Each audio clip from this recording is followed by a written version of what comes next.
Introduction. Le retentissement mondial du livre de Rudolf Otto, Das Heilige, 1917, est dans toutes les mémoires. Son succès était dû, sans doute, à la nouveauté et à l'originalité de la perspective. Au lieu d'étudier les idées de Dieu et de religion, Rudolf Otto analysait les modalités de l'expérience religieuse. Doué d'une grande finesse psychologique et fort d'une double préparation de théologien et d'historien des religions, il avait réussi à en dégager le contenu et les caractères spécifiques, négligeant le côté rationnel et spéculatif de la religion. Il éclairait vigoureusement le côté irrationnel. Otto avait lu Luther et il avait compris ce que veut dire, pour un croyant, le Dieu vivant. Mais ce n'était pas le Dieu des philosophes, le Dieu d'un Érasme. Ce n'était pas une idée, une notion abstraite, une simple allégorie morale.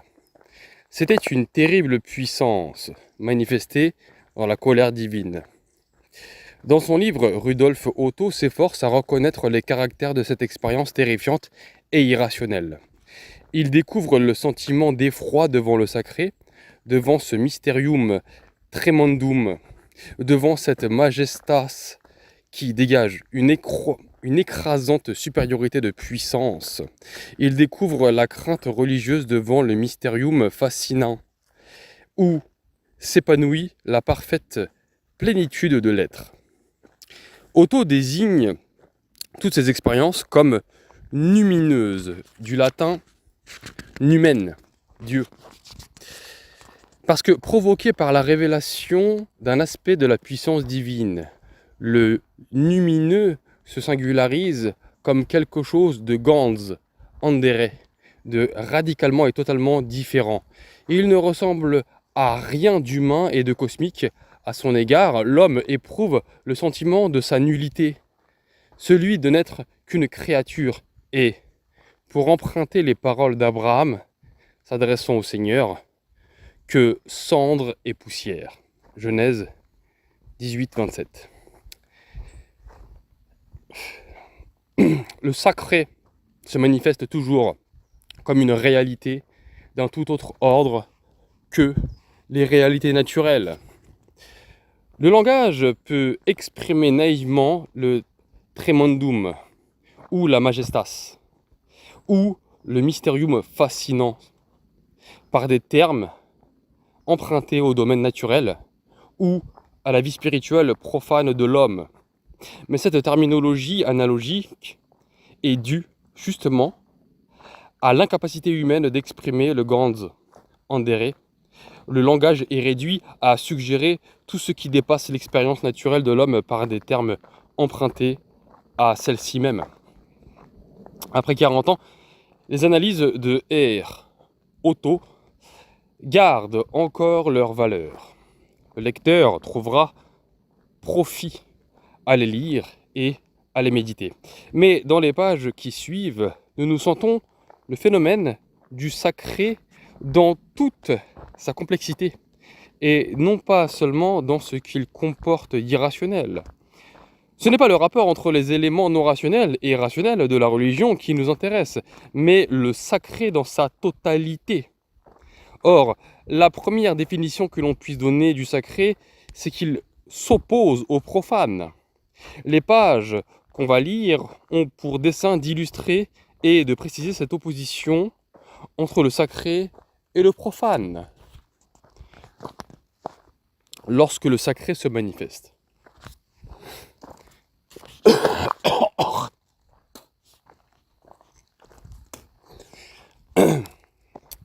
L'homme prend connaissance du sacré parce que celui-ci se manifeste, se montre comme quelque chose de tout à fait différent du profane.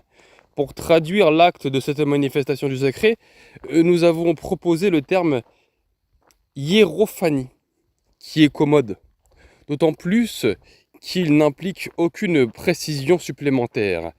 Il n'exprime que ce qui est impliqué dans son contenu étymologique, à savoir que quelque chose de sacré se montre à nous. On pourrait dire que l'histoire des religions, des plus primitives aux plus élaborées, est constitué par une accumulation de hiérophanies, par les manifestations des réalités sacrées.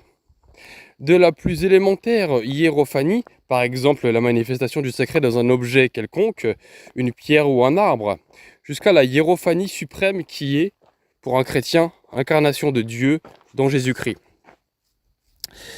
Il n'existe pas de solution de continuité, c'est toujours le même acte mystérieux, la manifestation de quelque chose de tout autre, d'une réalité qui n'appartient pas à notre monde, dans des objets qui font partie intégrante de notre monde naturel, profane. L'occidental moderne éprouve un certain malaise devant certaines formes de manifestation du sacré. Il lui est difficile d'accepter que, pour certains êtres humains, le sacré puisse se manifester dans des pierres ou dans des arbres. Or, comme on le verra bientôt, il ne s'agit pas d'une vénération de la pierre ou de l'arbre en eux-mêmes. La pierre sacrée, l'arbre sacré ne sont pas adorés en tant que tels. Ils ne le sont justement que parce qu'ils sont des hiérophanies, parce qu'ils montrent quelque chose qui n'est plus pierre ni arbre, mais le sacré, le Gans Andere. On n'insistera jamais assez sur le paradoxe que constitue toute hiérophanie, même la plus élémentaire. En manifestant le sacré, un objet quelconque devient autre chose, sans cesser d'être lui-même, car il continue de participer à son milieu cosmique environnant. Une pierre sacrée reste une pierre, apparemment, plus exactement d'un point de vue profane. Rien ne la distingue de toutes les autres pierres. Pour ceux auxquels une pierre se révèle sacrée, sa réalité immédiate se transmue au contraire en réalité surnaturelle. En d'autres termes, pour ceux qui ont une expérience religieuse, la nature tout entière est susceptible de se révéler en tant que sacralité cosmique. Le cosmos, dans sa totalité, peut devenir une hiérophanie. L'homme des sociétés archaïques a tendance à vivre le plus possible dans le sacré ou dans l'intimité des objets consacrés. Cette tendance est compréhensible pour les primitifs, comme pour l'homme de toutes les sociétés prémodernes. Le sacré équivaut à la puissance et, en définitive, à la réalité par excellence. Le sacré est saturé d'être, puissance sacrée. Cela dit à la fois réalité, pérennité et efficacité. L'opposition sacré-profane se traduit souvent comme une opposition entre réel et irréel, ou le pseudo-réel. Entendons-nous, il ne faut pas s'attendre à retrouver dans les langues archaïques cette terminologie des philosophes, réel, irréel, etc. Mais la chose y est. Il est donc naturel que l'homme religieux désire profondément être, participer à la réalité, se saturer de puissance. Comment l'homme religieux s'efforce-t-il de se maintenir le plus de temps possible dans un univers sacré ? Comment se présente son expérience totale de la vie par rapport à l'expérience de l'homme privé de sentiments religieux, de l'homme qui vit ou désire vivre dans un monde désacralisé ? Tel est le thème qui dominera les pages suivantes. Disons tout de suite que le monde profane dans sa totalité, le cosmos totalement désacralisé, est une découverte récente de l'esprit humain. Il nous incombe pas de montrer par quel processus historique et à la suite de quelle modification du comportement spirituel l'homme moderne a désacralisé son monde et a assumé une existence profane. Il suffit de constater seulement ici que la désacralisation caractérise l'expérience totale de l'homme non religieux des sociétés modernes. Que, par conséquent, ce dernier ressent une difficulté de plus en plus grande à retrouver les dimensions existentielles de l'homme religieux des sociétés archaïques. Deux modes d'être dans le monde. On mesurera le précipice qui sépare les deux modalités d'expérience, sacrée et profane, en lisant les développements sur l'espace sacré et la construction rituelle de la demeure humaine, sur les variétés de l'expérience religieuse du temps, sur les rapports de l'homme religieux avec la nature et le monde des outils, sur la consécration de la vie même de l'homme et la sacralité dont peuvent être chargées ses fonctions vitales, nourriture, sexualité, travail, etc. Il suffira de se rappeler ce que la cité ou la maison, la nature, les outils ou le travail sont devenus pour l'homme moderne et art religieux pour saisir sur le vif ce qui le distingue d'un homme appartenant aux sociétés archaïques ou même d'un paysan de l'Europe chrétienne. Pour la conscience moderne, un acte physiologique, l'alimentation, la sexualité, etc., n'est rien de plus qu'un processus organique, quel que soit le nombre de tabous qui l'entravent. Encore, règle de bienséance à table, limite imposée au comportement sexuel par les bonnes mœurs. Mais pour le primitif, un tel acte n'est jamais simplement physiologique. Il est, ou peut devenir, un sacrement, une communion au sacré.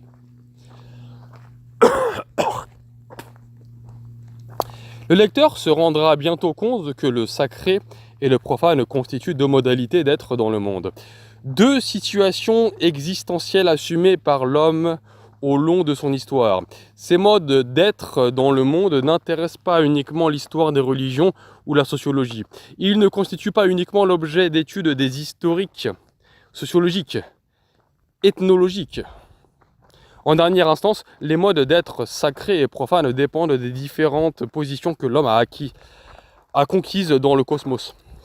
Ils intéressent aussi bien le philosophe que tout chercheur désireux de connaître les dimensions possibles de l'existence humaine.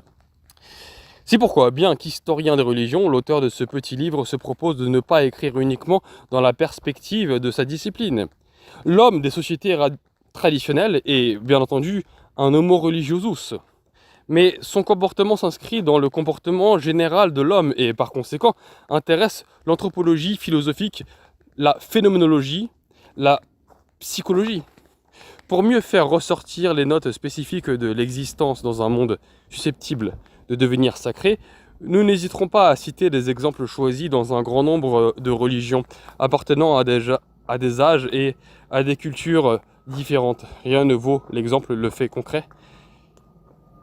Il serait vain de discourir sur la structure de l'espace sacré sans montrer par des illustrations précises comment on construit un tel espace et pourquoi il devient qualitativement différent de l'espace profane qui l'entoure.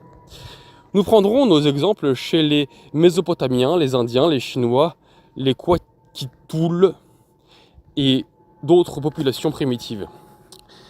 Dans la perspective historico-culturelle, une telle juxtaposition de faits religieux glanés chez des peuples si distants dans le temps et dans l'espace n'est pas sans péril, car on court toujours le risque de retomber dans les erreurs du 19e siècle, et notamment de croire avec Taylor ou Fraser à une réaction uniforme de l'esprit humain devant les phénomènes naturels.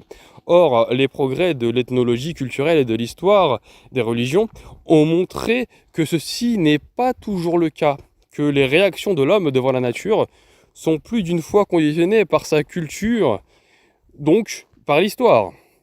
Mais il importe davantage à notre dessein de faire ressortir les notes spécifiques de l'expérience religieuse que de montrer ses multiples variations et les différences occasionnées par l'histoire. C'est un peu comme si, pour mieux faire saisir le phénomène poétique, on faisait appel aux exemples les plus disparates en citant, à côté d'Homère, de Virgile ou de Dante, des poèmes hindous, chinois ou mexicains. C'est-à-dire en invoquant des poétiques historiquement solidaires. Homère, Virgile, Dante. Aussi bien que des créations relevant d'autres esthétiques. Dans les limites de l'histoire littéraire, de telles juxtapositions sont sujettes à caution, mais elles sont valables si l'on en a vu la description du phénomène poétique en tant que tel, si l'on se propose de montrer la différence essentielle entre le langage poétique et le langage utilitaire, quotidien, le sacré et l'histoire. Notre dessein premier, c'est de présenter les dimensions spécifiques de l'expérience religieuse, de faire ressortir ces différences d'avec l'expérience profane du monde. Nous n'insisterons pas sur les innombrables conditionnements que l'expérience religieuse du monde a subis au cours de l'âge. Ainsi est-il évident que les symbolismes et les cultes de la terre-mère, de la fécondité humaine et agraire, de la sacralité de la femme, etc., n'ont pu se développer et se constituer un système religieux richement articulé que par la découverte de l'agriculture. Il est également évident qu'une société pré-agricole spécialisée dans la chasse ne pouvait pas ressentir de la même manière, ni avec la même intensité, la sacralité de la terre-mère. Une différence d'expérience résulte des différences économiques, de culture et d'organisation sociale, en un mot, de l'histoire. Pourtant, entre les chasseurs nomades et les agriculteurs sédentaires, il subsiste cette multitude de comportements qui nous semblent infiniment plus importantes que leurs différences, les uns comme les autres, vivent dans un cosmos sacralisé, participent à une sacralité cosmique, manifestée aussi bien dans le monde animal que dans le monde végétal. Il n'est que de comparer leur situation existentielle à celle d'un homme des sociétés modernes, vivant dans un cosmos désacralisé pour se rendre aussitôt compte de tout ce qui sépare ce dernier des autres. Du même coup, on saisit le bien fondé des comparaisons entre des faits religieux appartenant à des cultures différentes. Tous ces faits relèvent d'un même comportement, qui est celui de l'homo religiosus. Ce petit livre peut donc servir d'introduction générale à l'histoire des religions, puisqu'il décrit les modalités du sacré et la situation de l'homme dans un monde chargé de valeurs religieuses. Mais il ne constitue pas une religion, une histoire des religions, dans le sens strict du terme, car l'auteur n'a pas pris la peine d'indiquer, à propos des exemples qu'il cite, leur contexte historico-culturel. S'il avait voulu le faire, il lui aurait fallu plusieurs volumes. Le lecteur trouvera tous les renseignements nécessaires dans les ouvrages notés dans la bibliographie. Saint-Cloud, avril 1956. Chapitre 1er. L'espace sacré et la sacralisation du monde.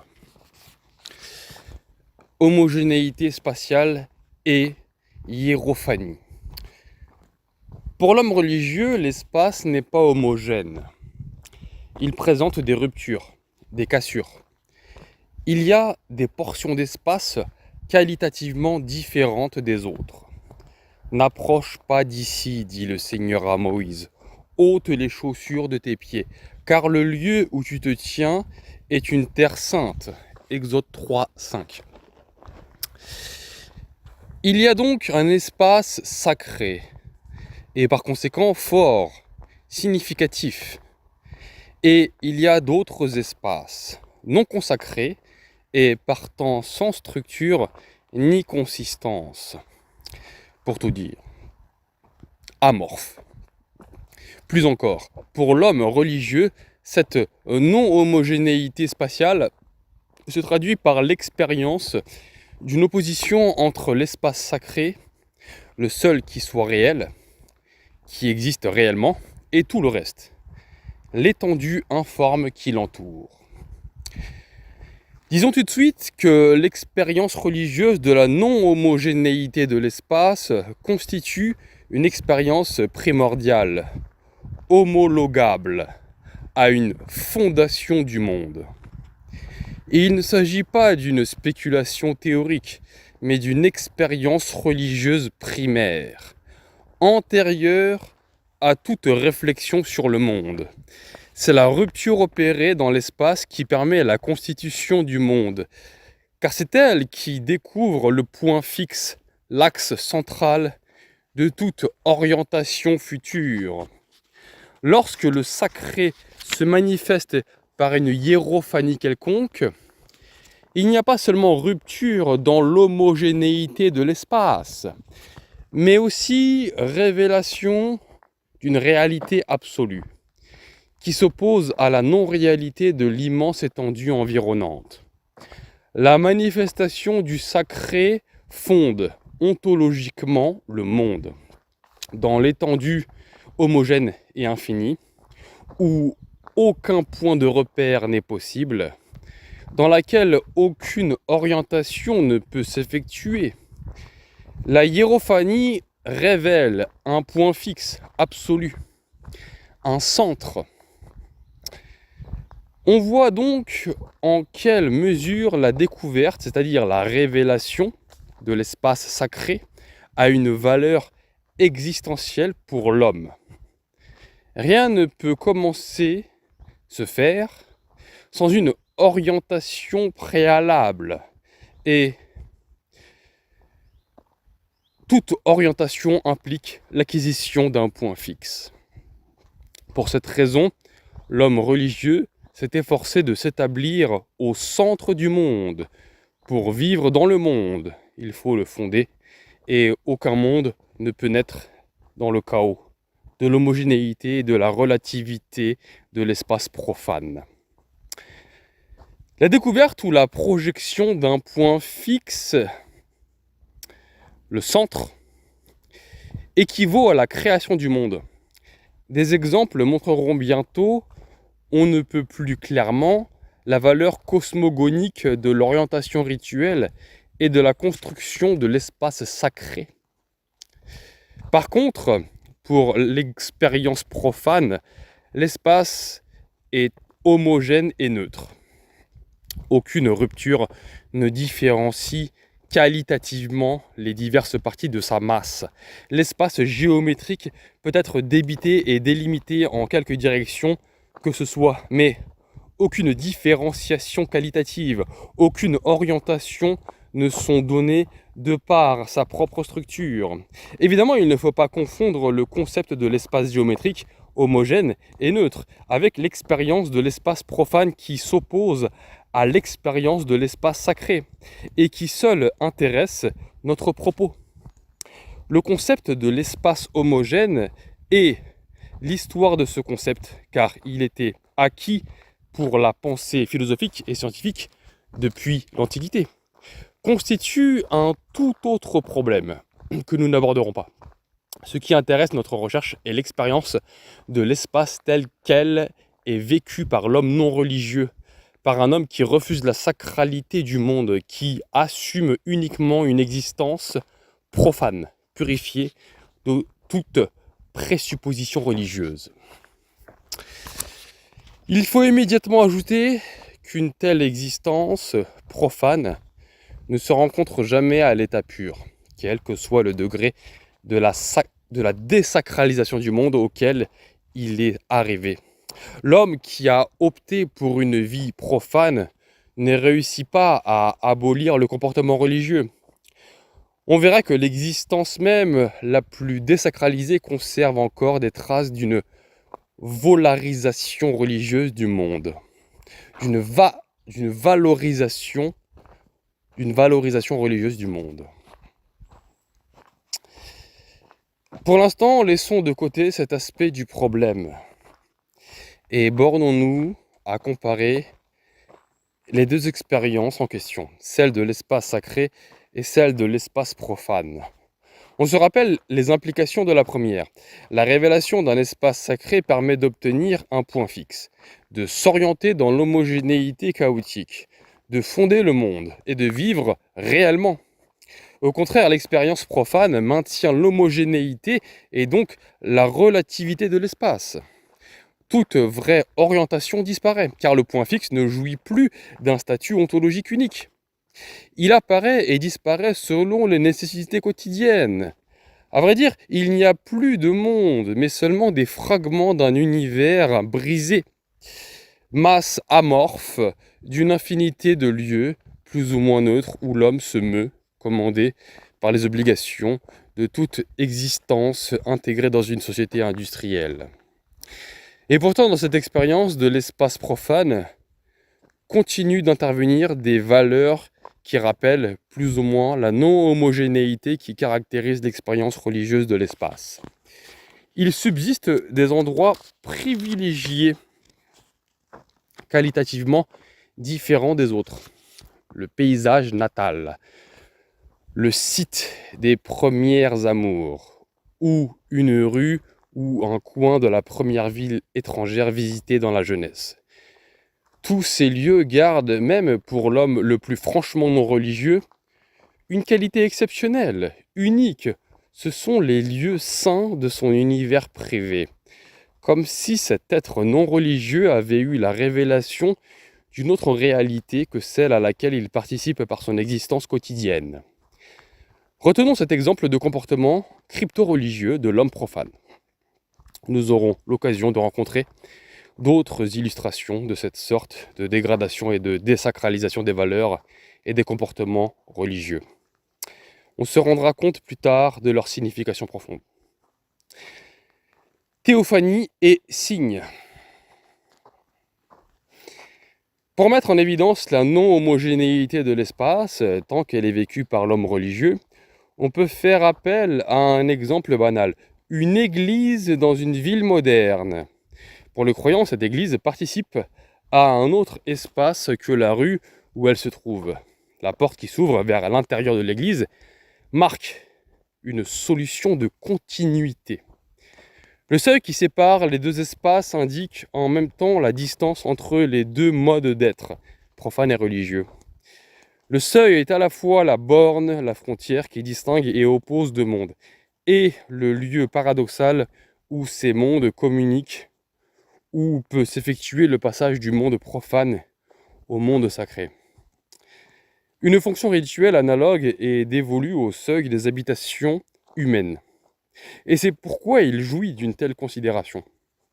De nombreux rites accompagnent le passage du seuil domestique. On lui fait des révérences ou des prosternations. On le touche pieusement avec la main, etc.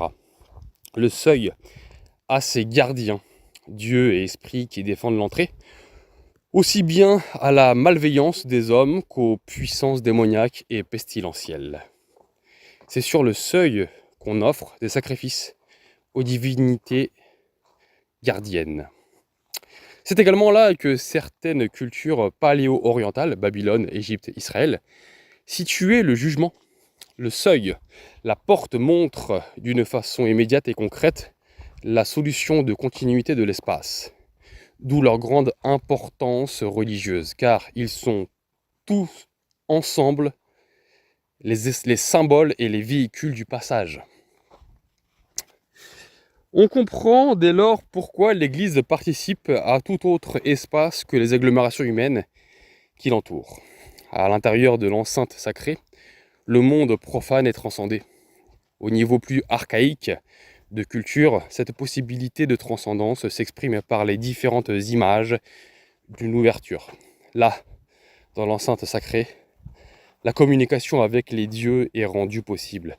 Par conséquent, il doit exister une porte vers l'en haut, par où les dieux peuvent descendre sur la terre et l'homme peut monter symboliquement au ciel.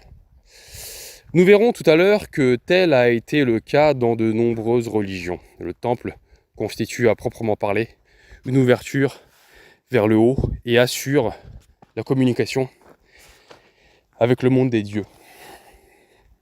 Tout espace sacré implique une hiérophanie, une irruption du sacré qui a pour effet de détacher un territoire du milieu cosmique environnant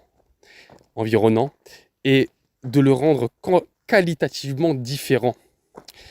Lorsque, à Charan, Jacob vit en songe l'échelle qui atteignait le ciel et sur laquelle les anges montaient et descendaient, et entendit le Seigneur au sommet qui disait « Je suis l'Éternel, le Dieu d'Abraham ». Il s'éveilla, saisi de crainte, et s'écria « Combien ce lieu est redoutable !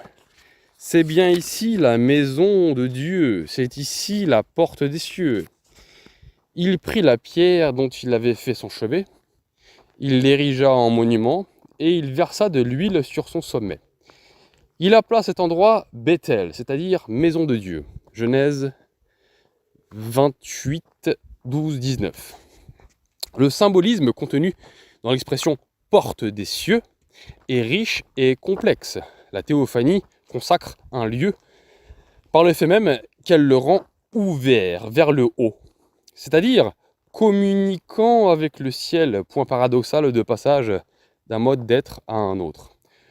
Nous ne tarderons pas à rencontrer des exemples encore plus précis, des sanctuaires qui sont des portes des dieux, lieu de passage entre le ciel et la terre. Souvent, il n'est même pas besoin d'une théophanie ou d'une hiérophanie, proprement dite. Un signe quelconque suffit à indiquer la sacralité du lieu. D'après la légende, le marabout qui fonda El Ml à la fin du XVIe siècle s'arrêta pour passer la nuit près de la source et planta un bâton en terre. Le lendemain, voulant le reprendre pour continuer sa route, il trouva qu'il avait pris racine et que des bourgeons avaient poussé. Il y vit l'indice de la volonté de Dieu et fixa sa demeure en cet endroit. C'est que le signe porteur de signification religieuse introduit un élément absolu et met fin à la relativité et à la confusion. Quelque chose qui n'appartient pas à ce monde-ci. C'est manifesté d'une manière apodictique et, ce faisant, à tracer une orientation ou à décider d'une conduite. Lorsque aucun signe ne se manifeste dans les alentours, on le provoque. On pratique par exemple une sorte d'évocation à l'aide des animaux. Ce sont eux qui montrent quel lieu est susceptible d'accueillir le sanctuaire ou le village. Il s'agit en somme d'une évocation des forces ou figures sacrées ayant comme but immédiat l'orientation dans l'homogénéité de l'espace. On demande un signe pour mettre fin à la tension provoquée par la relativité et à l'anxiété nourrie par la désorientation. En somme, pour trouver un point d'appui absolu. Un exemple, on poursuit une bête fauve et à l'endroit où on la bat, on élève le sanctuaire. Ou bien, on lâche en liberté un animal domestique.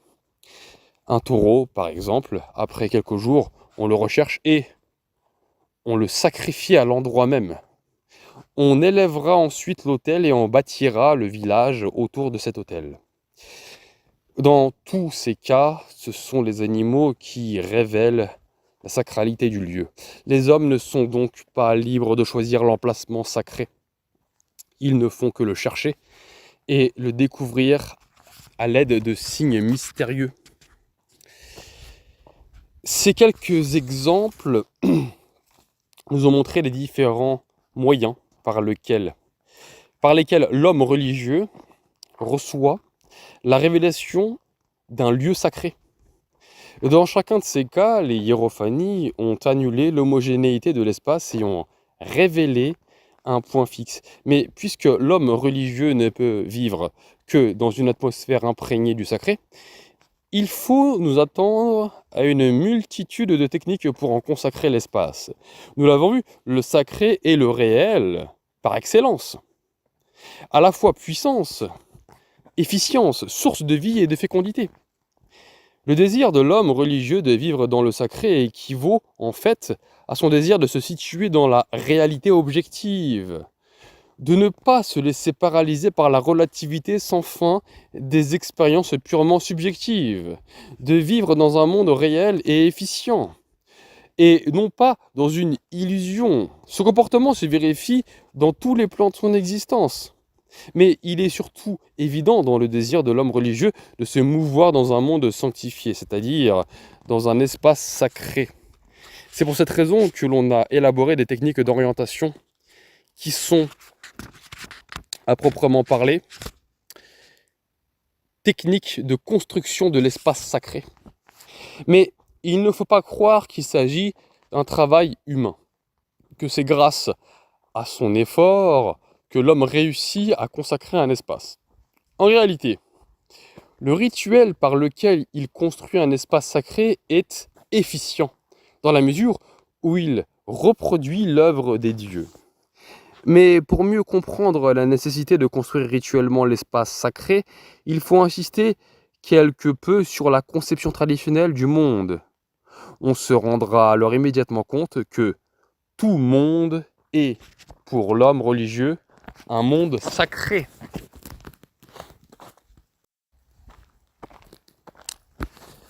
chaos et cosmos. Ce qui caractérise des sociétés traditionnelles, c'est l'opposition qu'elles sous-entendent entre leur territoire habité et l'espace inconnu et indéterminé qui l'entoure. Le premier, c'est le monde, plus précisément notre monde, le cosmos. Le reste, ce n'est plus un cosmos, mais une sorte d'autre monde. Un espace étranger, chaotique, peuplé de larves, de démons, d'étrangers assimilés, d'ailleurs, aux démons et aux fantômes.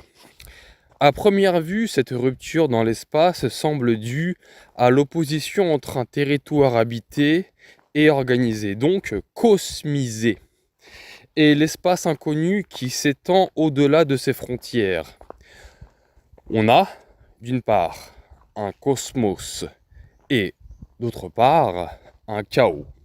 Mais on verra que si tout territoire habité est un cosmos, c'est justement parce qu'il a été préalablement consacré, parce que d'une manière ou d'une autre, il est l'œuvre des dieux ou communique avec leur monde.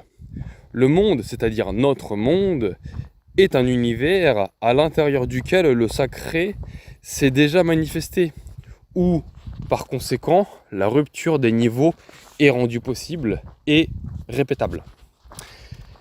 Tout ceci ressort très clairement du rituel védique de la prise de possession d'un territoire. La possession devient légalement valide par l'érection d'un autel du feu consacré à Agni. On dit qu'on s'est installé lorsqu'on a construit un autel du feu, Garapatiya. Et tous ceux qui construisent l'autel du feu sont légalement établis. Satapata Brahmana. Par l'érection d'un autel du feu. Agni est rendu présent et la communication avec le monde des dieux est assurée. L'espace de l'autel devient un espace sacré. Mais la signification du rituel est beaucoup plus complexe et si l'on tient compte de toutes ces articulations, on comprend pourquoi la consécration d'un territoire équivaut à sa cosmisation. En effet, l'érection d'un autel à Agni n'est autre chose que la reproduction à l'échelle microcosmique de la création. L'eau dans laquelle on gâche l'argile est assimilée à l'eau primordiale. L'argile servant de base à l'autel symbolise la terre. Les parois latérales représentent l'atmosphère, etc. Et la construction est accompagnée de stances qui proclament explicitement quelle région cosmique vient d'être créée. Satapata. Bref, l'élévation d'un autel du feu qui seul valide la prise de possession d'un territoire équivaut à une cosmogonie. Un territoire inconnu, étranger, inoccupé, ce qui veut dire souvent inoccupé par les nôtres, participe encore à la modalité fluide et larvaire du chaos. En l'occupant et surtout en s'installant, l'homme le transforme symboliquement en cosmos par une répétition rituelle de la cosmogonie. Ce qui doit devenir notre monde doit être préalablement créé.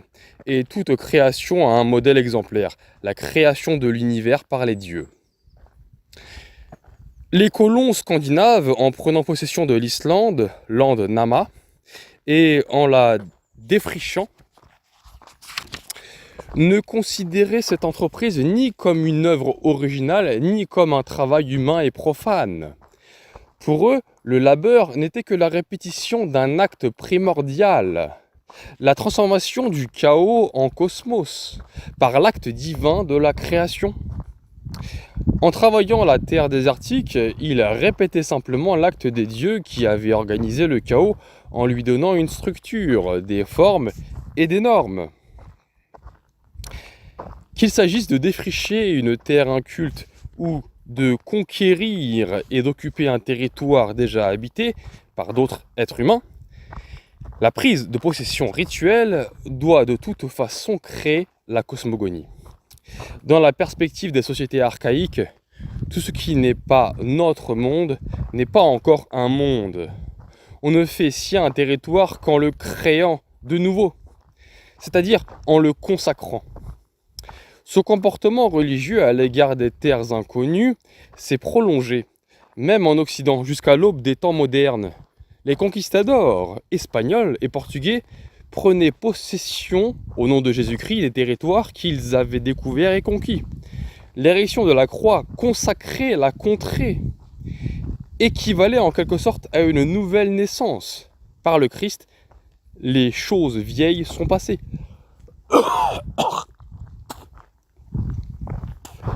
Voici que toutes choses sont devenues nouvelles.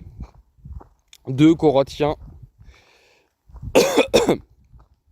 Le pays nouvellement découvert était renouvelé, recréé par la croix.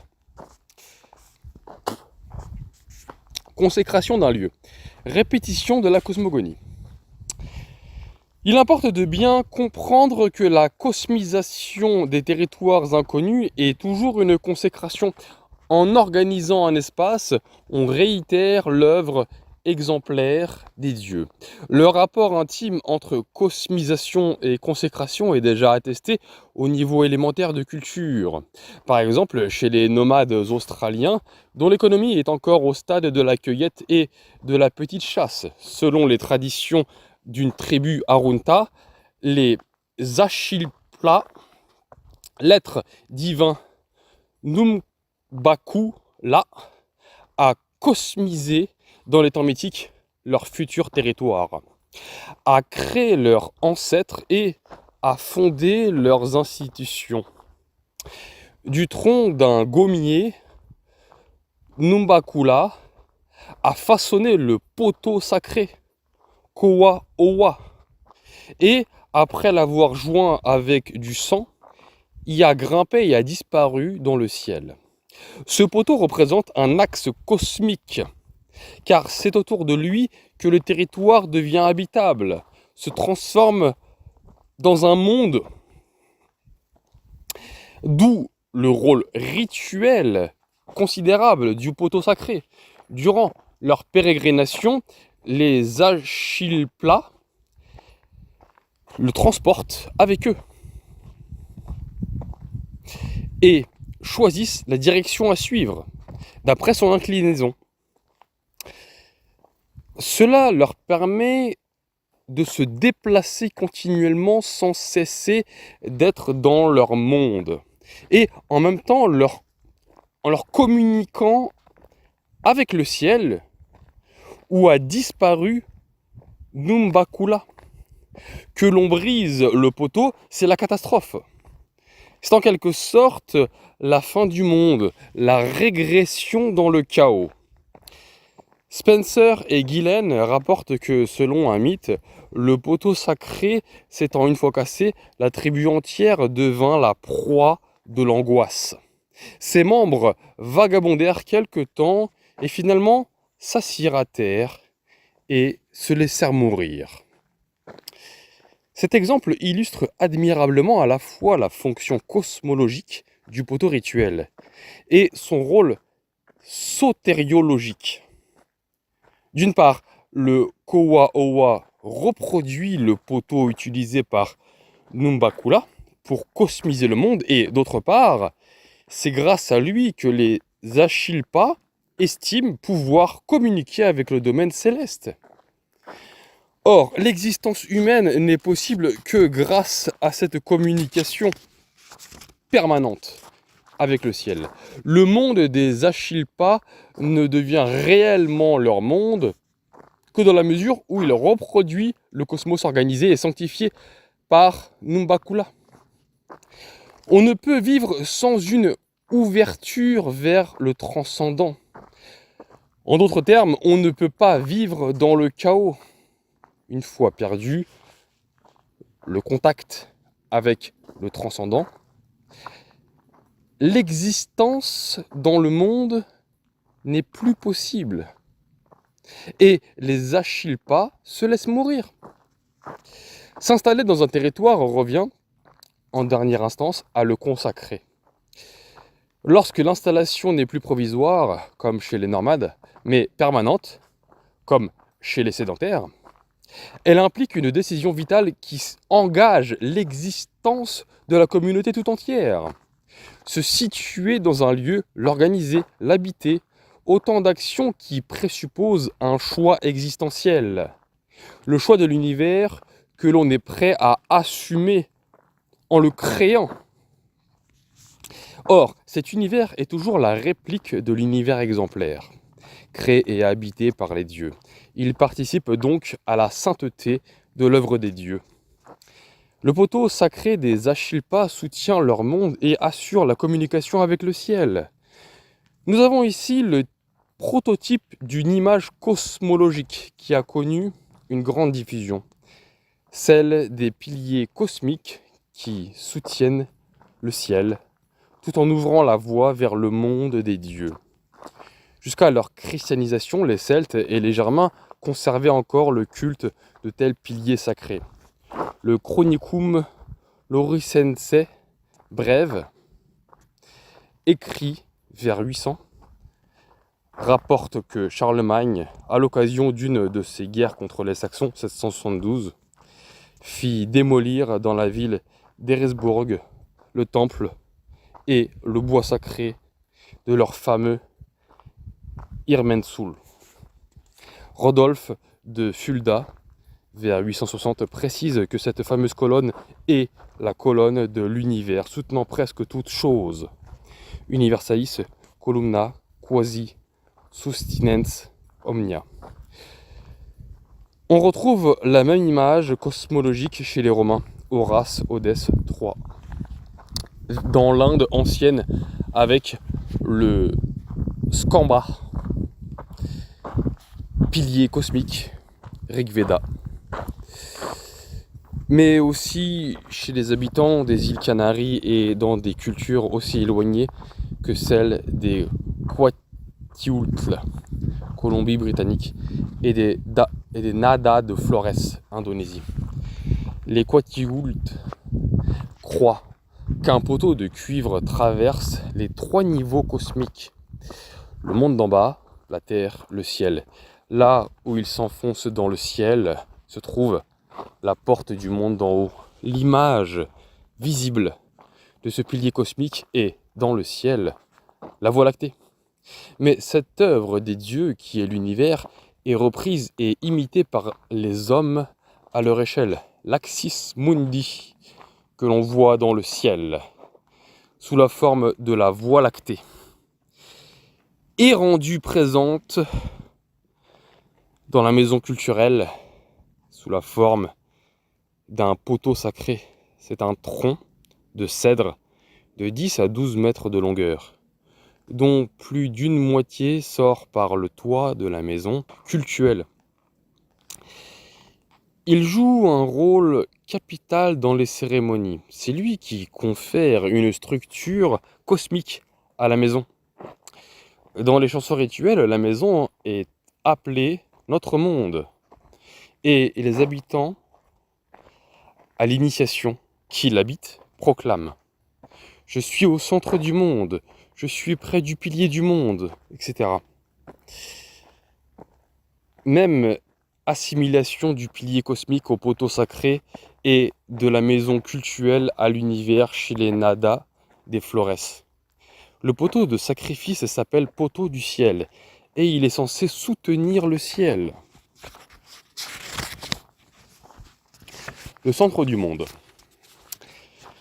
Le cri de néophyte Kwatiultl, « Je suis au centre du monde », nous révèle d'emblée une des significations les plus profondes de l'espace sacré, là où, par la voie d'une hiérophanie, s'est effectuée la rupture des niveaux, s'est opérée en même temps une ouverture par en haut, le monde divin, ou par en bas, les religions inférieures, le monde des morts. Les 3 niveaux cosmiques, terre, ciel, région inférieure, sont rendus communicants. Comme nous venons de le voir, la communication est parfois exprimée par l'image d'une colonne universelle, Axis Mundi, qui relie et à la fois soutient le ciel et la terre, et dont la base se trouve enfoncée dans le monde d'en bas, ce qu'on appelle enfer. Une telle colonne cosmique ne peut se situer qu'au centre même de l'univers, car la totalité du monde habitable s'étend autour d'elle. Nous avons donc affaire à un enchaînement de conceptions religieuses et d'images cosmologiques qui sont solidaires et s'articulent dans un système qu'on peut appeler le système du monde, des sociétés traditionnelles. A. Un lieu sacré constitue une rupture dans l'homogénéité de l'espace. B. Cette rupture est symbolisée par une ouverture au moyen de laquelle est rendu possible le passage d'une région cosmique à une autre, du ciel à la terre et vice-versa, de la terre dans le monde inférieur.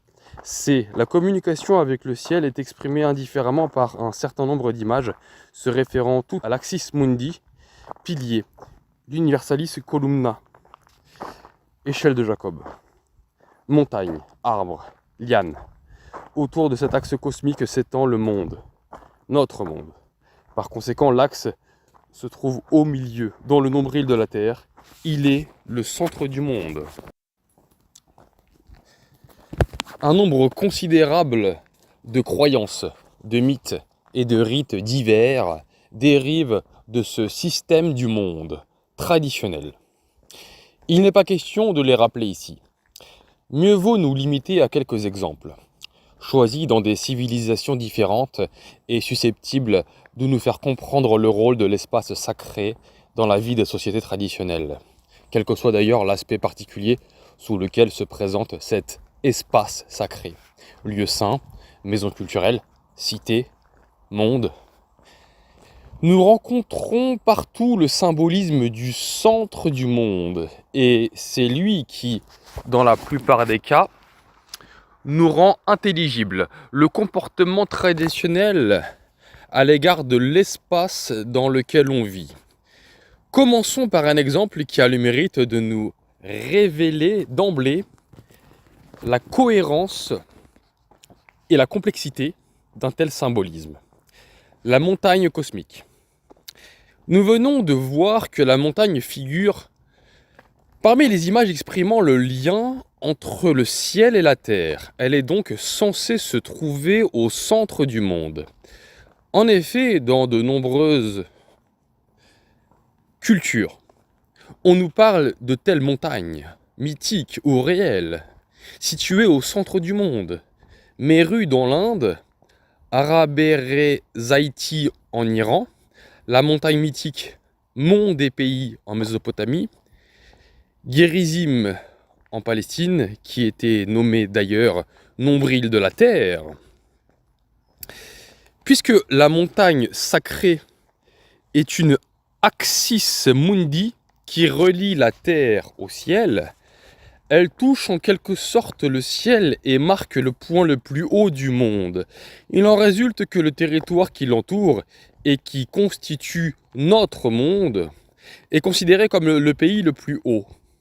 C'est ce que proclame la tradition israélite. La Palestine étant le pays le plus élevé, ne fut pas submergée par le déluge. D'après la tradition islamique, le lieu le plus élevé de la terre est la Kaaba.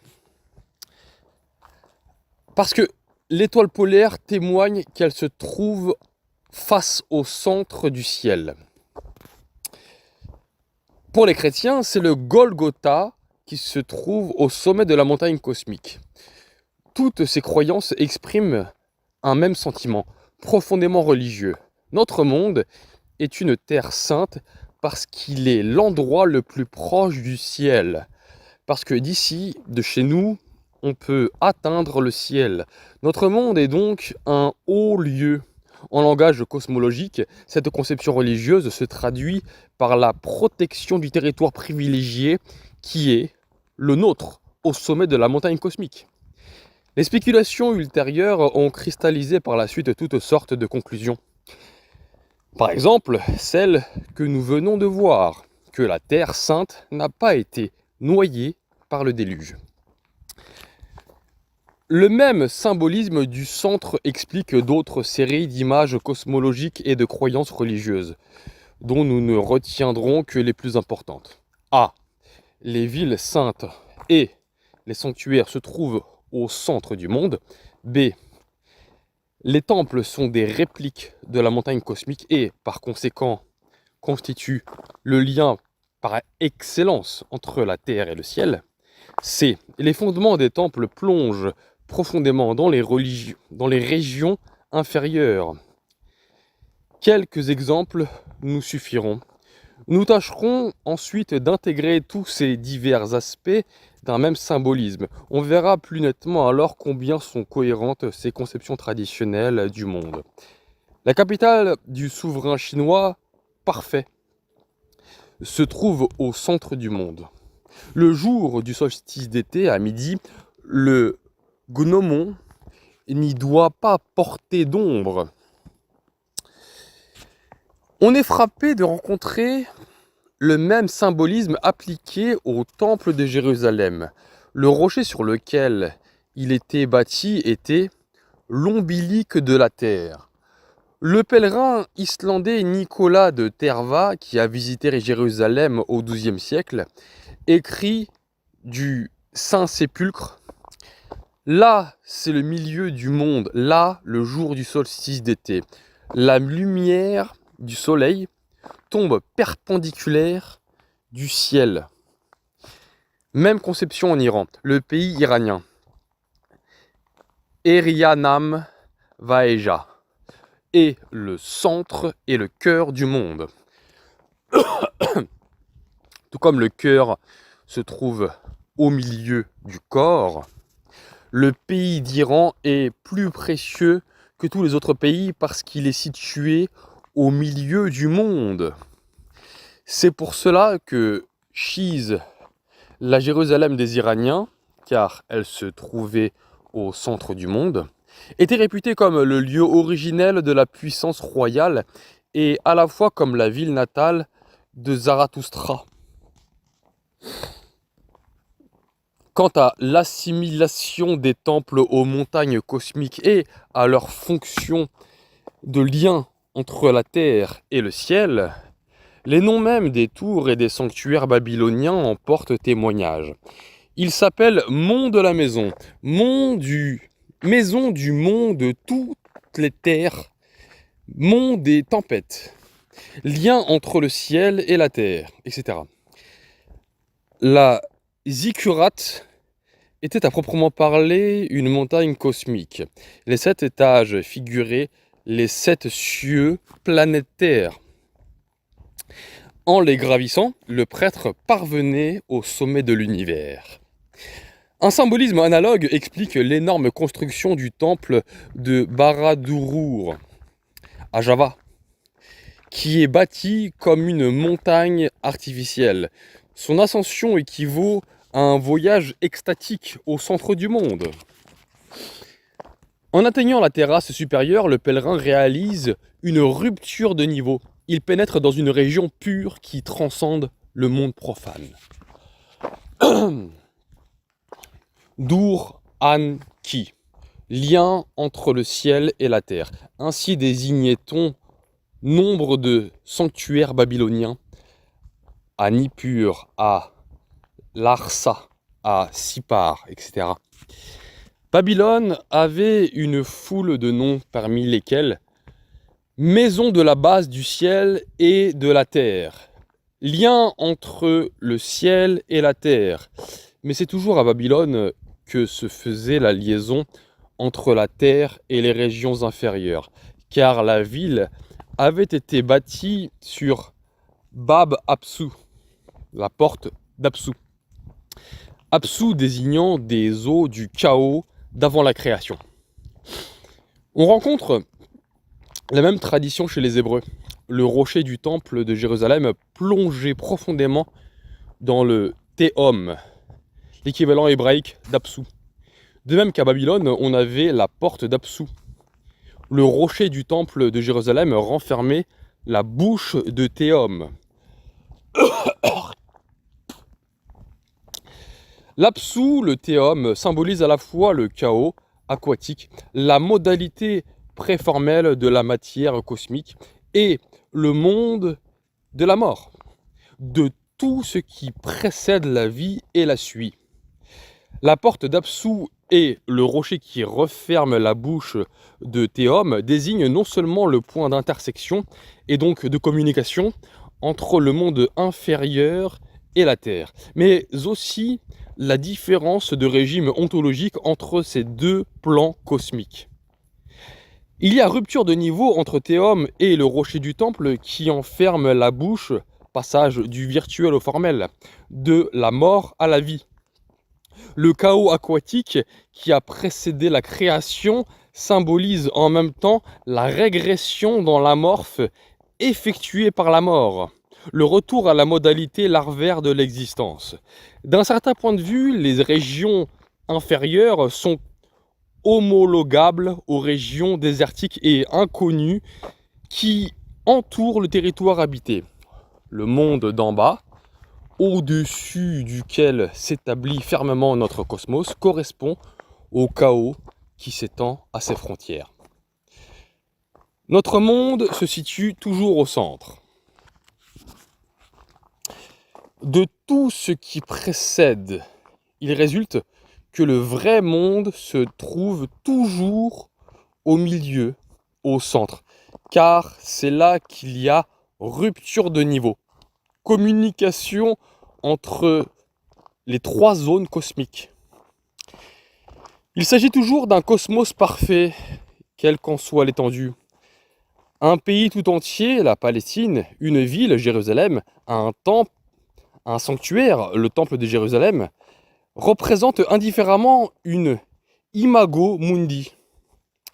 Flavius Joseph écrivait à propos du symbolisme du temple que la cour figurait la mer, c'est-à-dire les régions inférieures. Le sanctuaire représentait la terre et le saint des saints, le ciel.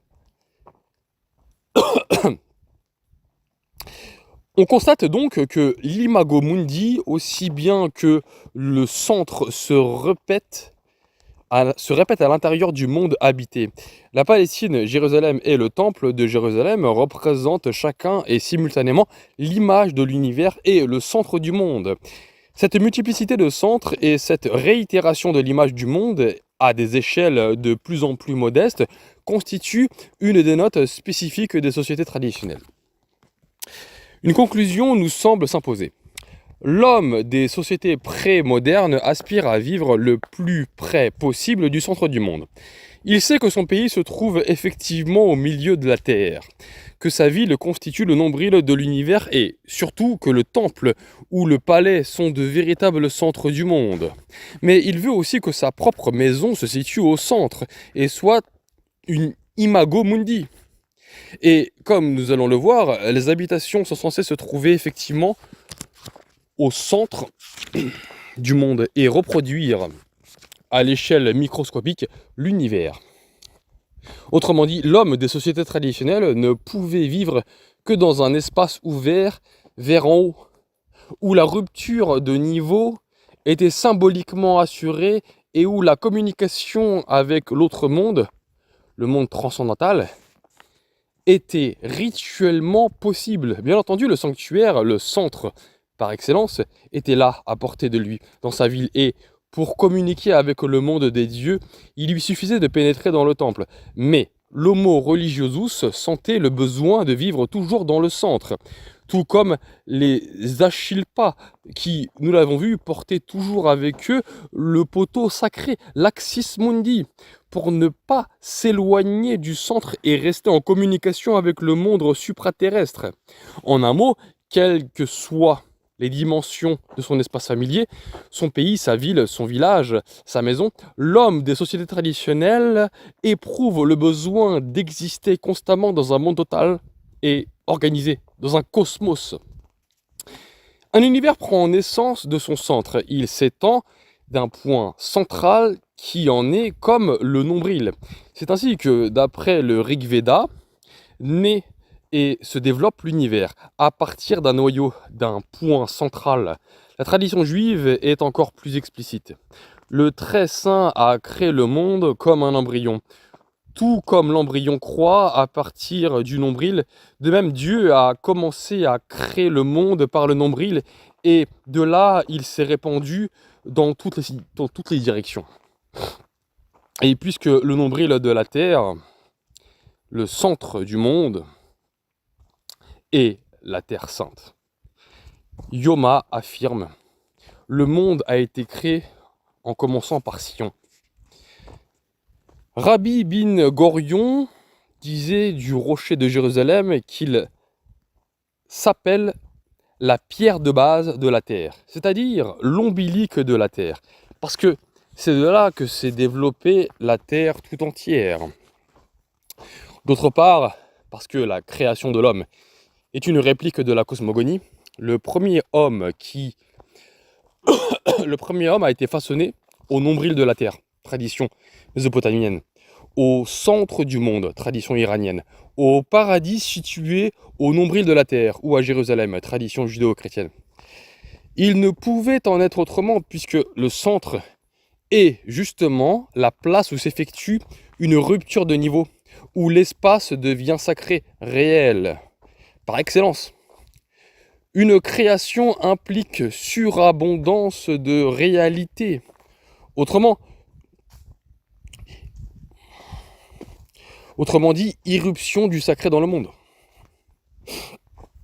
Il s'ensuit que toute construction ou fabrication a comme modèle exemplaire la cosmologie. La création du monde devient l'archétype de tout geste créateur humain.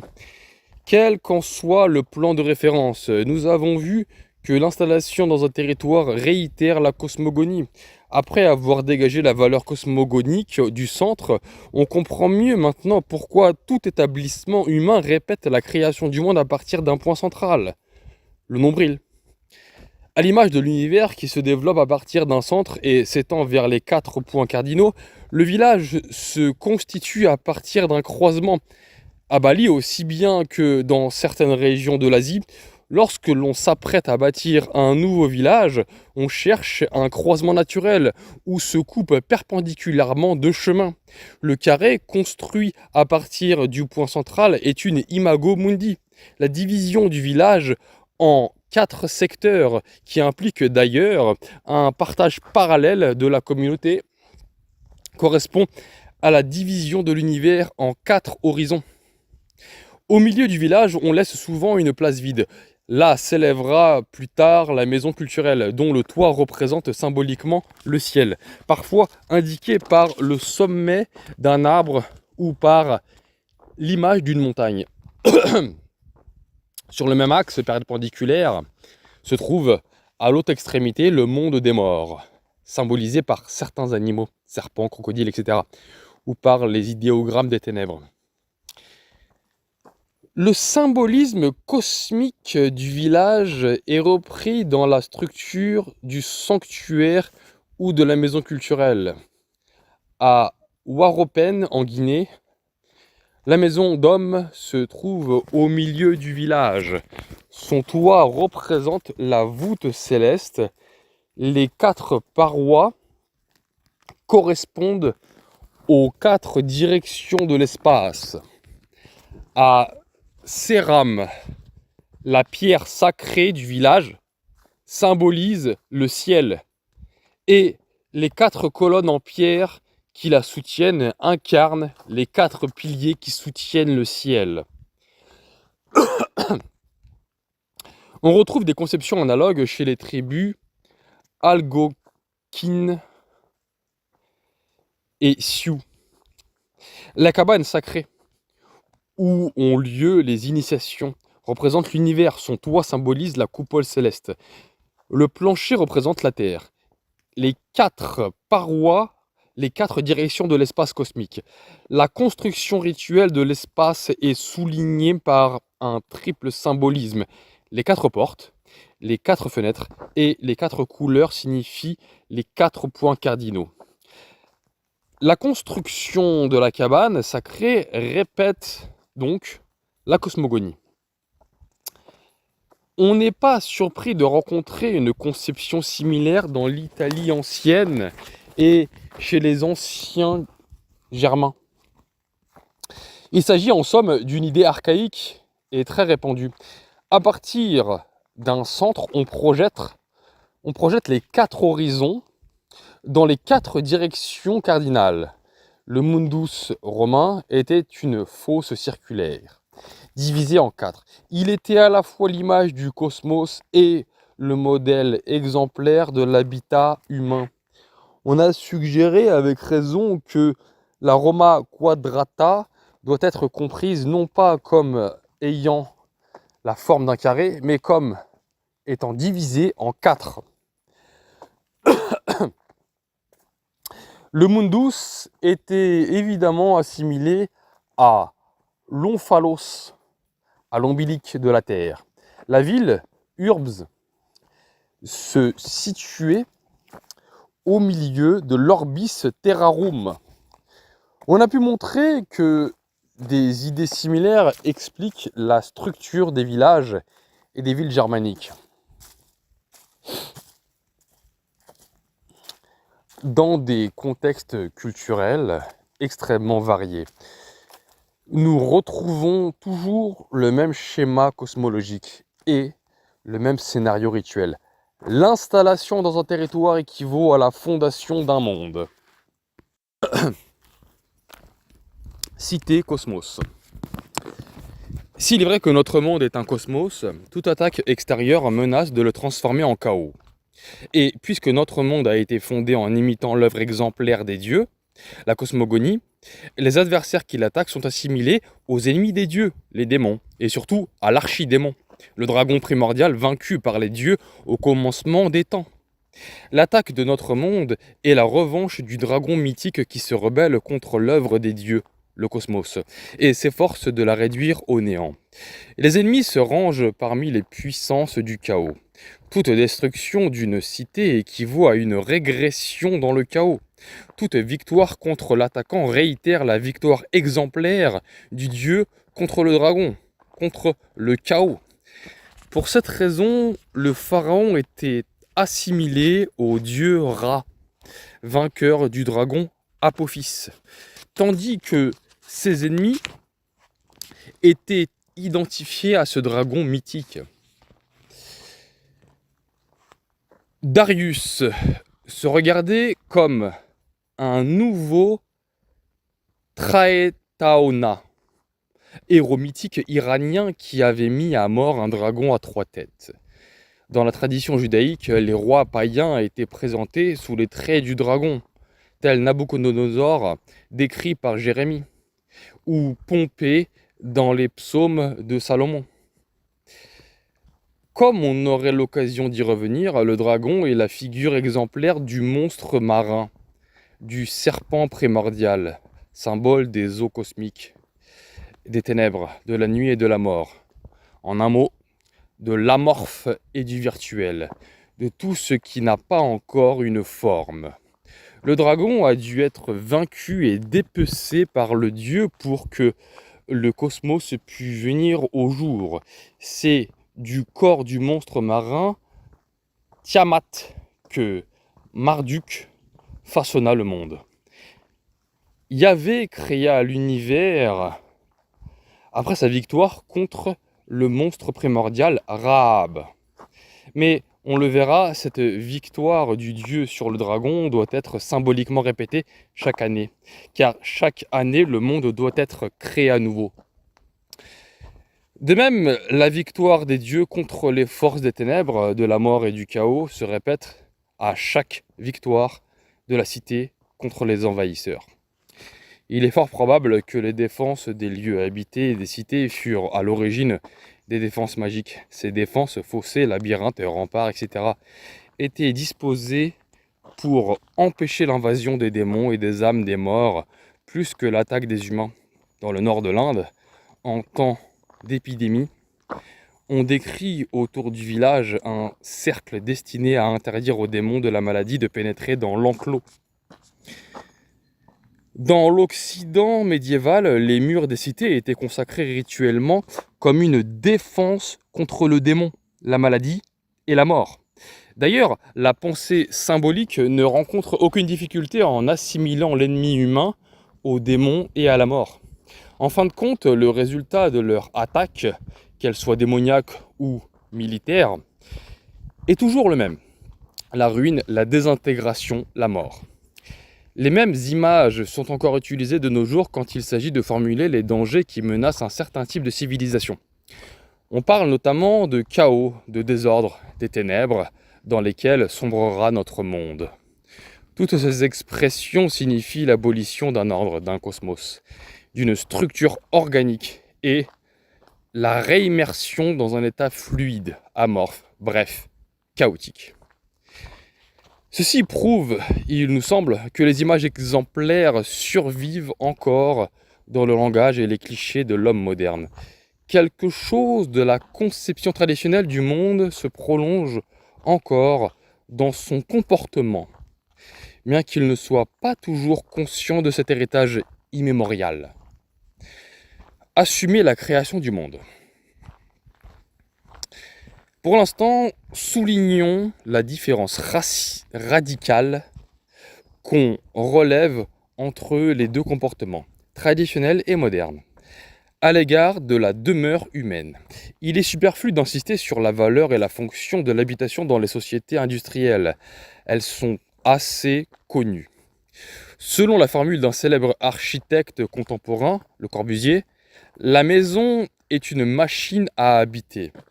Elle se range donc parmi les innombrables machines produites en série dans les sociétés industrielles. La maison idéale du monde moderne doit être, avant tout, fonctionnelle, c'est-à-dire permettre aux hommes de travailler et de se reposer pour assurer le travail. On peut changer de machine à habiter aussi fréquemment qu'on change de bicyclette, de frigidaire, de voiture. On peut également quitter sa ville ou sa province natale, sans autre inconvénient que celui qui découle du changement de climat. Il n'entre pas dans notre sujet d'écrire l'histoire de la lente désacralisation de la demeure humaine. Ce processus fait partie intégrante de la gigantesque transformation du monde assumée par les sociétés industrielles et rendue possible par la désacralisation du cosmos sous l'action de la pensée scientifique et surtout des sensationnelles découvertes de la physique et de la chimie. Nous aurons l'occasion plus tard de nous demander si cette sécularisation de la nature est réellement définitive, s'il n'y a aucune possibilité pour l'homme moderne de retrouver la dimension sacrée de l'existence dans le monde. Comme nous venons de le voir, et comme nous le verrons encore mieux par la suite, certaines images traditionnelles, certaines traces de la conduite de l'homme prémoderne persistent encore à l'état de survivance, même dans les sociétés les plus industrialisées. Mais ce qui nous intéresse pour l'instant, c'est de montrer à l'état pur le comportement traditionnel à l'égard de l'habitation et de dégager la Weltanschauung qu'il implique. S'installer dans un territoire, bâtir une demeure, cela demande, nous l'avons vu, une décision vitale aussi bien pour la communauté tout entière que pour l'individu. Car il s'agit d'assumer la création du monde que l'on a choisi d'habiter.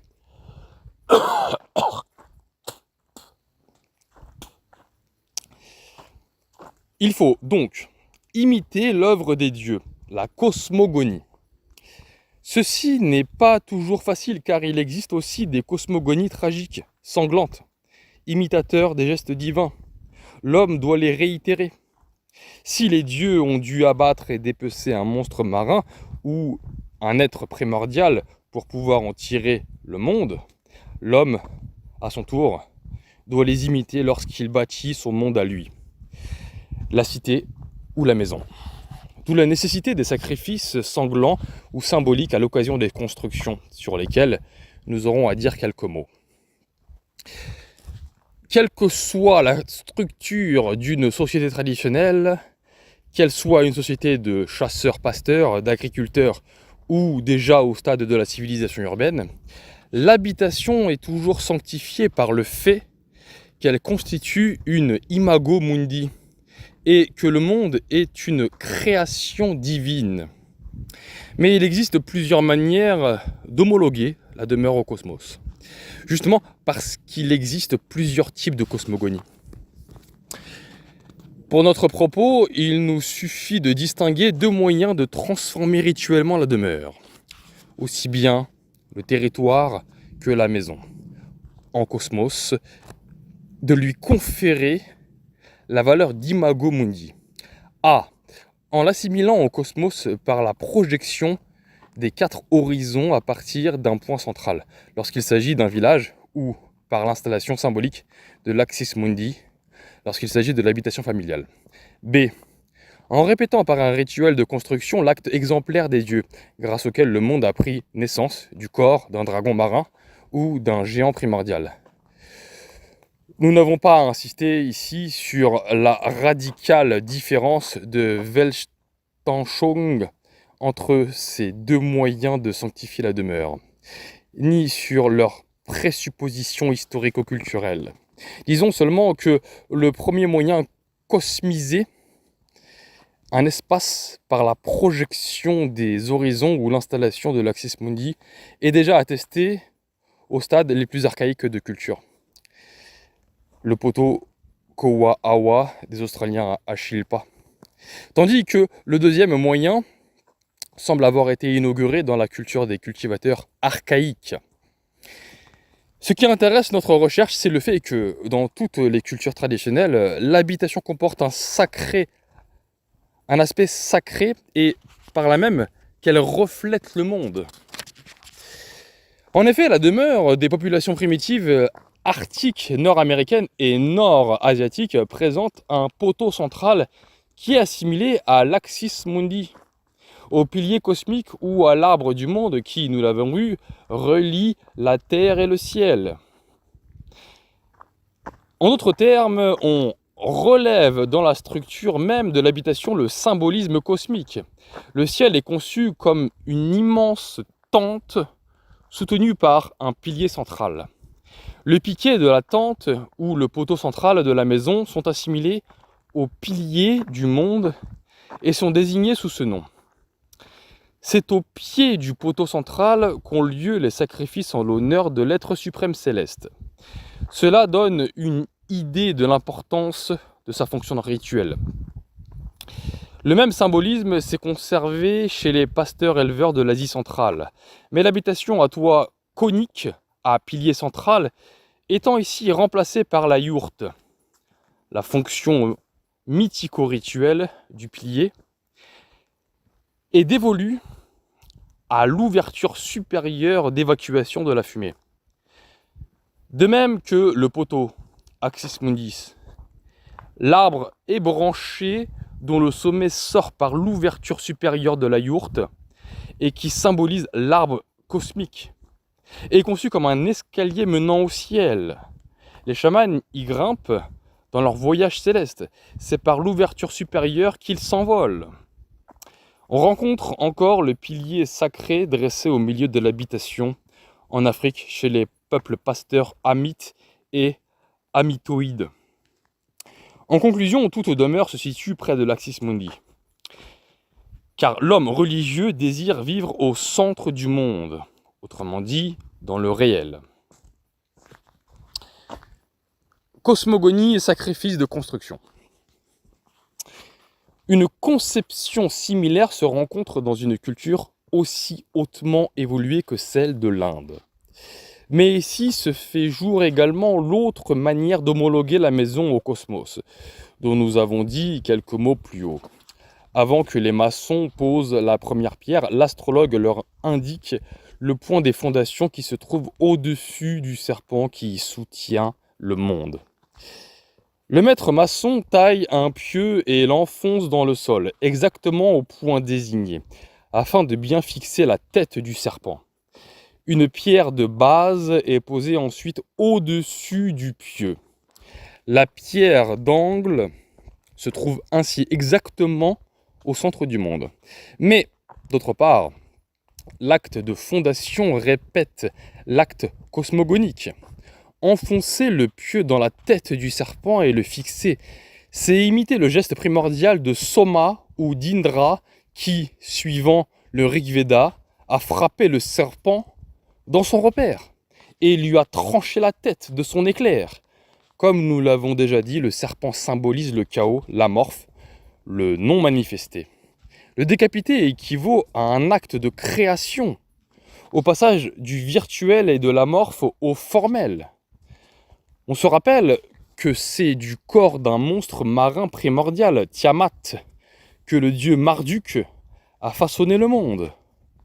Cette victoire était symboliquement réitérée chaque année, puisque chaque année, on renouvelait le monde. Mais l'acte exemplaire de la victoire divine était également répété à l'occasion de toute construction, car toute nouvelle construction reproduisait la création du monde. Ce deuxième type de cosmogonie est beaucoup plus complexe, et on ne fera que l'esquisser ici. Mais on ne saurait se dispenser de le rappeler parce que, en dernière instance, c'est d'une telle cosmogonie que sont solidaires les innombrables formes du sacrifice de construction, qui n'est, en somme, qu'une imitation souvent symbolique du sacrifice primordial qui a donné naissance au monde. En effet, à partir d'un certain type de culture, le mythe cosmogonique explique la création par la mise à mort d'un géant. Ymir, dans la mythologie germanique. Purusha, dans la mythologie indienne. Panku, en Chine. Ces organes donnent naissance aux différentes régions cosmiques. Selon d'autres groupes de mythes, ce n'est pas seulement le cosmos qui prend naissance à la suite de l'immolation d'un être primordial et de sa propre substance. Ce sont aussi les plantes alimentaires, les races humaines ou les différentes classes sociales. C'est de ce type de mythe cosmogonique que dépendent les sacrifices de construction. Pour durer, une construction, maison, temple, ouvrage technique, etc., doit être animée, recevoir à la fois une vie et une âme. Le transfert de l'âme n'est possible que par la voie d'un sacrifice sanglant. L'histoire des religions, l'ethnologie, le folklore connaissent d'innombrables formes de sacrifices de construction, de sacrifices sanglants ou symboliques au bénéfice d'une construction. Dans le sud-est de l'Europe, ces rites et croyances ont donné naissance à d'admirables ballades populaires mettant en scène le sacrifice de la femme du maître maçon pour qu'une construction puisse s'achever. Les ballades du pont d'Arta en Grèce, du monastère Argeș en Roumanie, de la cité de Scutari en Yougoslavie. Nous en avons assez dit sur la signification religieuse de la demeure humaine, pour que certaines conclusions s'imposent d'elles-mêmes. Comme la cité ou le sanctuaire, la maison est sanctifiée, en partie ou en totalité, par un symbolisme ou un rituel cosmogonique. C'est pour cette raison que s'installer quelque part, bâtir un village ou simplement une maison représente une grave décision, car l'existence même de l'homme y est engagée. Il s'agit en somme de créer son propre monde et d'assumer la responsabilité de le maintenir et de le renouveler. On ne change pas de demeure le cœur léger, parce qu'il n'est pas facile d'abandonner son monde. L'habitation n'est pas un objet, une machine à habiter. Elle est l'univers que l'homme se construit en imitant la création exemplaire des dieux, la cosmogonie. Toute construction et toute inauguration d'une nouvelle demeure équivaut en quelque sorte à un nouveau commencement, à une nouvelle vie. Et tout commencement répète ce commencement primordial où l'univers a vu pour la première fois le jour. Même dans les sociétés modernes, si fortement désacralisées, les fêtes et les réjouissances qui accompagnent l'installation dans une nouvelle demeure gardent encore le souvenir des festivités bruyantes qui marquaient jadis l'incipit vita nova. Parce que la demeure constitue une imago mundi. Elle se situe symboliquement au centre du monde. La multiplicité, voire l'infinité des centres du monde ne fait aucune difficulté pour la pensée religieuse. Aussi bien s'agit-il non de l'espace géométrique, mais d'un espace existentiel et sacré qui présente une toute autre structure, qui est susceptible d'une infinité de ruptures, et donc de communication avec le transcendant. On a vu la signification cosmologique et le rôle rituel de l'ouverture supérieure dans les différentes formes d'habitation. Dans d'autres cultures, ces significations cosmologiques et ces fonctions rituelles sont dévolues à la cheminée, trou de fumée, et à la partie du toit qui se trouve au-dessus de l'angle sacré et que l'on enlève ou même que l'on brise en cas d'agonie prolongée. À propos de l'homologation cosmos-maison-corps humain, on aura l'occasion de montrer la profonde signification de cette rupture de toit. Pour l'instant, rappelons que les plus anciens sanctuaires étaient hypètres ou présentaient une ouverture dans le toit. C'était l'œil du dôme, symbolisant la rupture de niveau, la communication avec le transcendant. L'architecture sacrée n'a donc fait que reprendre et développer le symbolisme cosmologique déjà présent dans la structure des habitations primitives. À son tour, l'habitation humaine avait été chronologiquement précédée par le lieu saint provisoire, par l'espace provisoirement consacré et cosmisé. Les Australiens, Achilpa. Autrement dit, tous les symboles et les rituels concernant les temples, les cités, les maisons, dérivent, en dernière instance, de l'expérience primaire de l'espace sacré.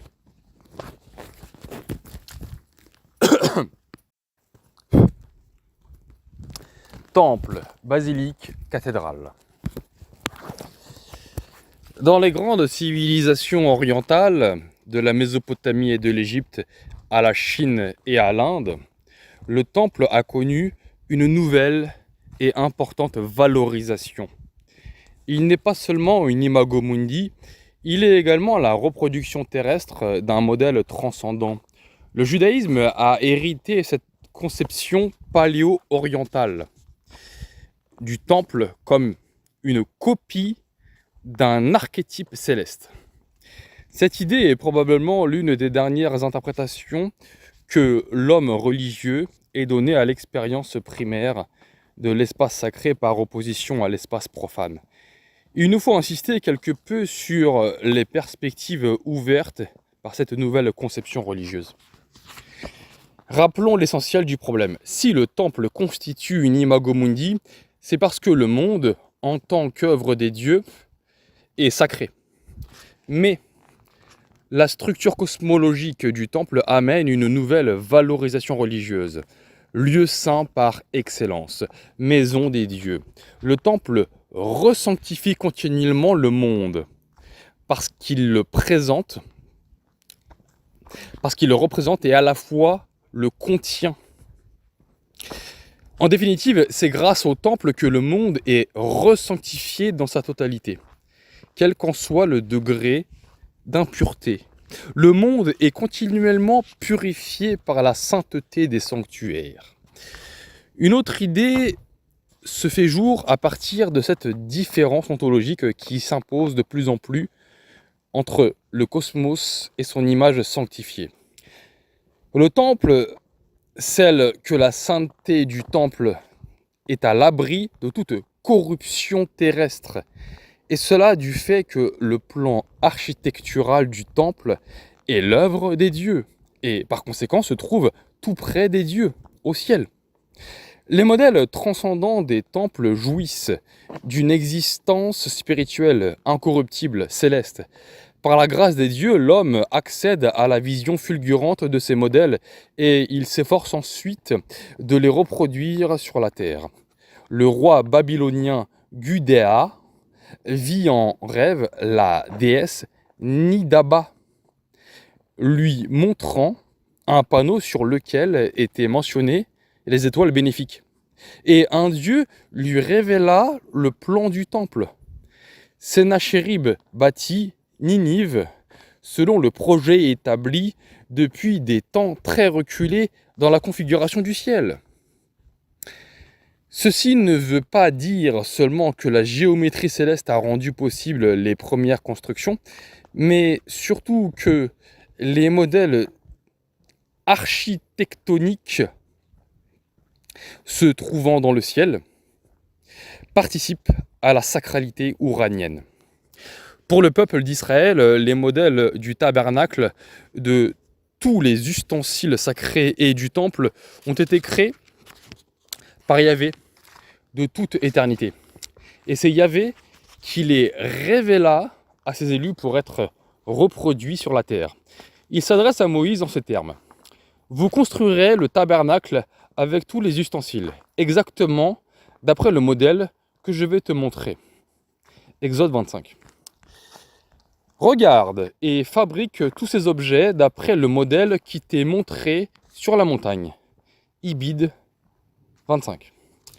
Lorsque David donne à son fils Salomon le plan des bâtiments du temple, du tabernacle et de tous les ustensiles, il l'assure que tout cela se trouve exposé dans un écrit de la main de l'Éternel, qui m'en a donné l'intelligence. Il a donc vu le modèle céleste créé par Yahvé au commencement des temps. C'est ce que proclame Salomon. Tu m'as ordonné de construire le temple en ton très saint nom, ainsi qu'un autel dans la cité où tu habites, d'après le modèle de la tente très sainte que tu avais préparée dès le commencement.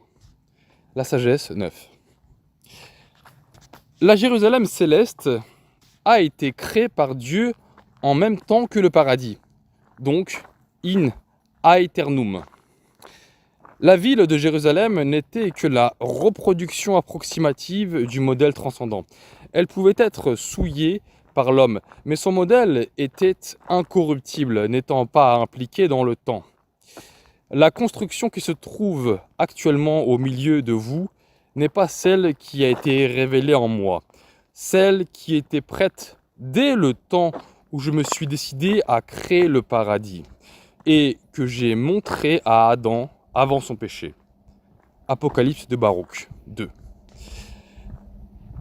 La basilique chrétienne et plus tard la cathédrale reprennent et prolongent tous ces symbolismes. D'une part, l'Église est conçue comme imitant la Jérusalem céleste, et ceci dès l'Antiquité chrétienne. D'autre part, elle reproduit le paradis ou le monde céleste. Mais la structure cosmologique de l'édifice sacré persiste encore dans la conscience de la chrétienté. Elle est évidente, par exemple, dans l'église byzantine, les 4 parties de l'intérieur de l'église symbolisent les 4 directions cardinales. L'intérieur de l'église est l'univers, l'autel et le paradis, qui se trouvent à l'est. La porte impériale du sanctuaire proprement dit était appelée aussi la porte du paradis. Pendant la semaine pascale, cette porte reste ouverte durant tout le service. Le sens de cette coutume est clairement expliqué dans le canon pascal. Le Christ s'est levé du tombeau et nous a ouvert les portes du paradis. L'ouest, au contraire, est la région des ténèbres de l'affliction, de la mort, des demeures éternelles des morts, qui attendent la résurrection des corps et le jugement dernier. Le milieu de l'édifice est la terre, selon les conceptions de Cosmas Indicopleustes. La terre est rectangulaire et est limitée par 4 parois qui sont surmontées par une coupole. Les 4 parties de l'intérieur d'une église symbolisent les 4 directions cardinales. En tant qu'image du cosmos, l'église byzantine incarne et à la fois sanctifie le monde. Quelques conclusions. Des milliers d'exemples dont dispose l'historien des religions, nous avons cité qu'un assez petit nombre, mais pourtant suffisant pour montrer les variétés de l'expérience religieuse de l'espace. Nous avons choisi ces exemples dans des cultures et des époques différentes, pour présenter au moins les plus importantes expressions mythologiques et scénarios rituels dépendant de l'expérience de l'espace sacré. Au cours de l'histoire, l'homme religieux a différemment valorisé cette expérience fondamentale. Il n'est que de comparer la conception de l'espace sacré et donc du cosmos, telle qu'elle se laisse saisir chez les Australiens à Shilpa, aux conceptions similaires des Quatiloul, des Altaïques ou des Mésopotamiens, pour se rendre compte de leurs différences.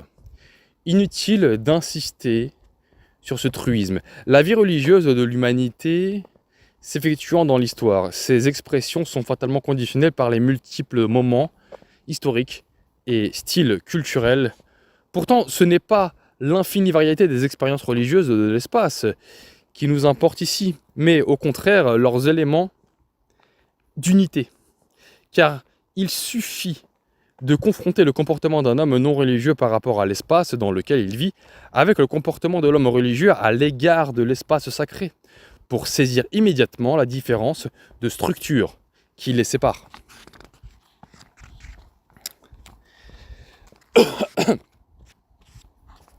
S'il nous fallait résumer le résultat des descriptions précédentes, nous dirions que l'expérience de l'espace sacré rend possible la fondation du monde. Là où le sacré se manifeste dans l'espace, le réel se dévoile, le monde vient à l'existence. Mais l'irruption du sacré ne projette pas seulement un point fixe au milieu de la fluidité amorphe de l'espace profane, un centre dans le chaos. Elle effectue également une rupture de niveau, ouvre la communication entre les niveaux cosmiques, la terre et le ciel, et rend possible le passage d'ordre ontologique d'un mode d'être à un autre. C'est une telle rupture dans l'hétérogénéité de l'espace profane qui crée le centre par où l'on peut communiquer avec le transcendant, qui, par conséquent, fonde le monde, le centre rendant possible l'orientation. La manifestation du sacré dans l'espace a, par suite, une valence cosmologique. Toute hiérophanie spatiale ou toute consécration d'un espace équivaut à une cosmogonie. Une première conclusion serait la suivante. Le monde se laisse saisir en tant que monde, en tant que cosmos, dans la mesure où il se révèle comme monde sacré. Tout monde est l'œuvre des dieux, car il a été soit créé directement par les dieux, soit consacré, et donc cosmisé par les hommes en réactualisant rituellement l'acte exemplaire de la création. En d'autres termes, l'homme religieux ne peut vivre que dans un monde sacré, parce que seul un tel monde participe à l'être, existe réellement. Cette nécessité religieuse exprime une inextinguible soif ontologique. L'homme religieux est assoiffé de l'être, la terreur devant le chaos qui entoure son monde habité correspond à sa terreur devant le néant, l'espace inconnu qui s'étend au-delà de son monde, espace non cosmisé parce que non consacré, simple étendue amorphe où aucune orientation n'a encore été projetée, aucune structure ne s'est encore dégagée. Cet espace profane représente pour l'homme religieux le non-être absolu. Si, par mes aventures, il s'y égare, il se sent vidé de sa substance ontique, comme il se dissolvait dans le chaos, comme s'il se dissolvait dans le chaos, et il finit par s'éteindre,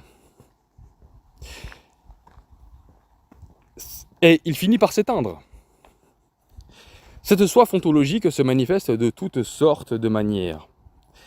La plus frappante dans le cas spécial de l'espace sacré, c'est la volonté de l'homme religieux de se situer au cœur du réel, au centre du monde, là d'où le cosmos a commencé à venir à l'existence et à s'étendre vers les 4 horizons. Là aussi où existe la possibilité de communiquer avec les dieux, en un mot, là où l'on est le plus proche des dieux. Nous avons vu que le symbolisme du centre du monde n'informe pas seulement les pays, les cités, les temples et les palais, mais aussi la plus modeste habitation humaine. Tente du chasseur nomade, yourte, des pasteurs, maison des cultivateurs sédentaires. Bref, tout homme religieux se situe à la fois au centre du monde et à la source même de la réalité absolue, tout près de l'ouverture qui lui assure la communication avec les dieux. Mais puisque s'installer quelque part, habiter un espace, c'est réitérer la cosmogonie, et donc imiter l'œuvre des dieux, pour l'homme religieux, toute décision existentielle de se situer dans l'espace constitue une décision religieuse. En assumant la responsabilité de créer le monde qu'il a choisi d'habiter, non seulement il cosmise le chaos, mais aussi il sanctifie son petit univers en le rendant semblable au monde des dieux. La profonde nostalgie de l'homme religieux est d'habiter un monde divin, d'avoir une maison semblable à la maison des dieux, telle qu'elle a été plus tard figurée dans les temples et les sanctuaires. En somme, cette nostalgie religieuse exprime le désir de vivre dans un cosmos pur et saint, tel qu'il était au commencement, lorsqu'il sortait des mains du Créateur. C'est l'expérience du temps sacré qui permettra à l'homme religieux de retrouver périodiquement le cosmos tel qu'il était in principio dans l'instant mythique de la création.